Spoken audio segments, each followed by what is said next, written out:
I was like this close. ഞാൻ ഇന്ന് ജിമ്മിൽ പോകാതിരിക്കാൻ വേണ്ടിയിട്ട് എനിക്കറിയാമായിരുന്നു. എനിക്ക് 11 മണിയാകുമ്പോൾ എൻ്റെ ജിം അടയ്ക്കും. ഒരു 9:50 ഞാൻ എനിക്ക് 2 മൈൻഡ് ഉണ്ടായിരുന്നു, പോണോ വേണ്ടയോ. പക്ഷേ ഞാൻ ഒരു 9 മണിയായപ്പോൾ എഴുന്നേക്കാൻ വേണ്ടിയിട്ട് പ്ലാൻ ചെയ്തു. പക്ഷെ 9:30 എഴുന്നേറ്റപ്പോൾ പിന്നീട് ആടി തൂങ്ങി മടിയായിട്ടിരുന്നു. അത് കഴിഞ്ഞിട്ട് പിന്നെ കുറച്ച് ഫുഡൊക്കെ അടിച്ച് എല്ലാം ഫ്രഷ് ആയപ്പോൾ വന്നപ്പോഴത്തേക്കും ഓക്കെയാണ്. പക്ഷെ എന്നാലും ഒരു 50 ആയപ്പോഴത്തേക്കും എനിക്കൊരു 5 മിനിറ്റ് 10 മിനിറ്റോളം ട്രാവലുണ്ട്. സോ ഞാൻ വിചാരിച്ചു ഇന്ന് പോയി കഴിഞ്ഞാൽ വല്ലതും നടക്കുമോ ഇല്ലയെന്ന് അറിയത്തില്ല. എന്നിട്ടൊരു 10:05 ഞാൻ വീട്ടിൽ നിന്ന് ഇറങ്ങാൻ വേണ്ടിയിട്ട്. സോ ഞാൻ വീട്ടിൽ നിന്ന് ഇറങ്ങി ജിമ്മിലെത്തിയപ്പോൾ 10:15 കഴിഞ്ഞു. 10:20 സംതിങ് ആയി. ഞാൻ സൈൻ ഇൻ ചെയ്തു, വർക്കൗട്ട് ചെയ്തു. അവിടെ അധികം തിരക്കില്ലായിരുന്നു, അതുകൊണ്ട് തന്നെ മെഷീൻസ് ഉണ്ടായിരുന്നു. ഞാൻ പിന്നെ ഇറങ്ങാൻ വേണ്ടിയിട്ട് വേറെ ഒരു കാരണമായത് വർക്കൗട്ടിൻ്റെ പ്ലാൻ എടുത്ത് നോക്കിയപ്പോൾ അതിനകത്താകെ 3 എക്സസൈസേ ഉള്ളൂ. പിന്നെ 3 എക്സസൈസ് വലിയ ലോഡില്ലാത്ത ടൈപ്പാണ്. സോ വാസ് ലൈക്ക് പോയില്ലെങ്കിൽ അതൊരു നഷ്ടമാണ്. പക്ഷേ പോയി കഴിഞ്ഞ് കഴിഞ്ഞാൽ അതൊരു നല്ല കാര്യമാണ്. എനിക്ക് ഫിസിക്കലി വേറെ കുഴപ്പങ്ങളൊന്നുമില്ല. ഇന്നലെ വർക്കൗട്ട് ചെയ്ത് കഴിഞ്ഞപ്പോൾ എനിക്ക് ജോയിൻറ്റിൻ്റെ ഇഷ്യൂ ഉണ്ടായിരുന്നു, ജോയിൻറ്റിന് കുറച്ച് പെയിൻ ഉണ്ടായിരുന്നു. പക്ഷേ അത് ഇന്നലെ വർക്കൗട്ടിൽ വ്ളോഗ് എടുത്തതിൽ പറയാൻ പറ്റിയില്ല. പക്ഷേ ഞാൻ അത് കഴിഞ്ഞിട്ട് പിന്നെ കാർബ് ലോഡ് ചെയ്തു, വെള്ളം കുടിച്ചു, ഇലക്ട്രോലൈറ്റ്സ് ലോഡ് ചെയ്തു.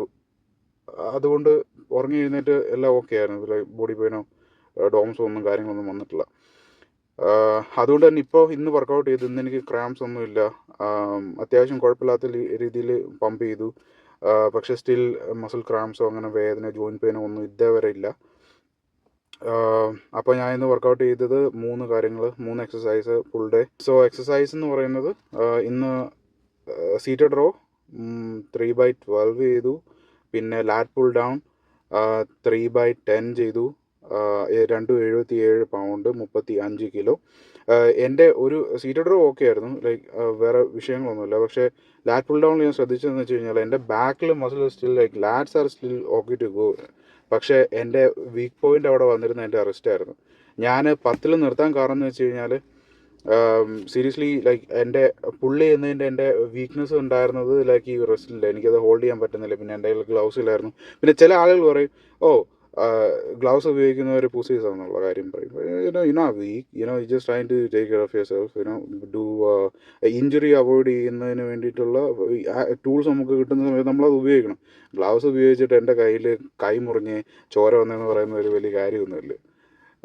സോ എനിക്ക് ഞാൻ വിചാരിക്കുന്നത് എൻ്റെ കയ്യിൽ ഗ്ലൗസ് ഉണ്ടായിരുന്നെങ്കിൽ, ഞാൻ ഗ്ലൗസ് എടുത്തില്ല, ഗ്ലൗസ് ഞാൻ എടുക്കാൻ മറന്നു. സോ ഗ്ലൗസ് ഉണ്ടായിരുന്നെങ്കിൽ മേ ബി എനിക്ക് ആ ഒരു 12 എന്നുള്ളത് കംപ്ലീറ്റ് ചെയ്യാൻ പറ്റിയുണ്ടായിരുന്നു.